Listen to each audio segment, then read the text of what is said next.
Welcome friends. Bhagyalakshmi serial இன்னைக்கு எபிசோடில் வரக்கூடிய சுவாரஸ்யமான சீன்ஸ் பற்றி பார்க்கலாம்.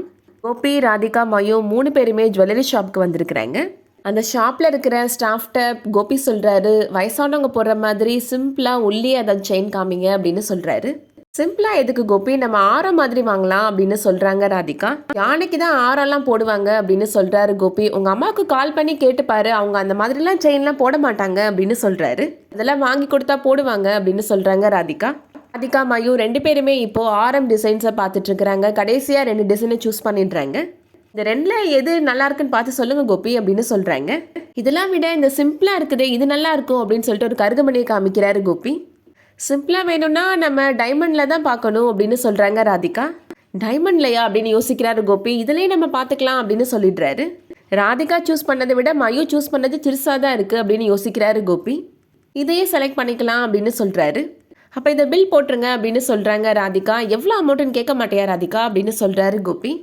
எவ்வளோ அமௌண்ட் ஆச்சு அப்படின்னு ராதிகாவுமே கேட்குறாங்க. 3,30,000 வருது மேடம் அப்படின்னு அங்கே இருக்கிற ஸ்டாஃப் சொல்கிறாங்க. உங்கள் பட்ஜெட் 3 lakhs தானே, எக்ஸ்ட்ரா வர 30,000 நான் கட்டிக்கிறேன் கோபி அப்படின்னு சொல்கிறாங்க ராதிகா. 3 lakhs ஏன் பட்ஜெட் நான் சொன்னேன்னா, நீ சொன்னதுக்கு நான் தலையாட்டினேன் அவ்வளோதான் அப்படின்னு நினச்சிக்கிறாரு கோபி. கார்டு ஸ்வைப் பண்ணுறீங்களா சார் அப்படின்னு கேட்குறாங்க அங்கே இருக்கிற ஸ்டாஃப். இவ்வளோ அமௌண்ட்டுக்கு கார்டு ஸ்வைப் பண்ண முடியுமான்னு தெரியல அப்படின்னு சொல்கிறாரு கோபி. 2 கார்டாக ஸ்வைப் பண்ணிக்கலாம், எக்ஸ்ட்ரா ஏதாவது வந்துச்சுன்னா நான் கொடுக்குறேன் அப்படின்னு சொல்கிறாங்க ராதிகா. கோபிக்கு அங்கேயே ஒரு மாதிரி வேர்க்குது. அதுக்கப்புறமா மயக்கம் போட்டு விழுந்துடுறாரு. ஹாஸ்பிட்டலில் கூட்டிகிட்டு போய் அட்மிட் பண்ணுறாங்க. என்னாச்சு அவருக்கு அப்படின்னு டாக்டர்கிட்ட கேட்குறாங்க ராதிகா. அவருக்கு இசிஜி மற்ற எல்லா டெஸ்ட்டுமே எடுத்து பார்த்தாச்சு, அவர் நார்மலாக தான் இருக்கிறாரு, பயப்படுறதுக்கு ஒன்றும் இல்லை அப்படின்னு சொல்கிறாரு டாக்டர். அவர் ஒர்க்கில் ஏதாவது பிரச்சனையா அப்படின்னு கேட்குறாரு. அதெல்லாம் ஒன்றும் இல்லை டாக்டர் அப்படின்னு சொல்கிறாங்க ராதிகா. அவர் ரொம்ப ஸ்ட்ரெஸ்ஸாக இருக்கிறாரு, அதனால தான் ஏதோ பேனிக்கில் இந்த மாதிரி ஆயிருக்கு அப்படின்னு சொல்கிறாரு. ரொம்ப ஸ்ட்ரெஸ் ஆகாமல் பார்த்துக்கோங்க அப்படின்னு சொல்கிறாரு.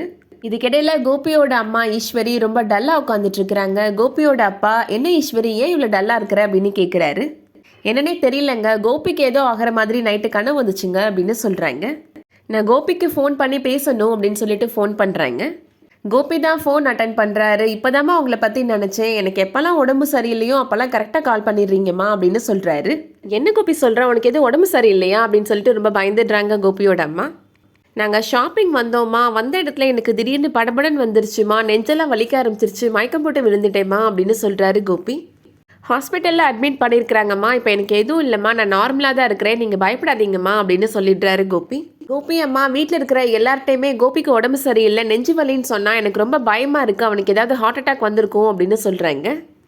அதான் அவன் எதுவும் இல்லைன்னு சொல்கிறான்ல, அப்புறம் எதுக்கு ஈஸ்வரி பயப்படுற அப்படின்னு கோபியோட அப்பா கேட்குறாரு.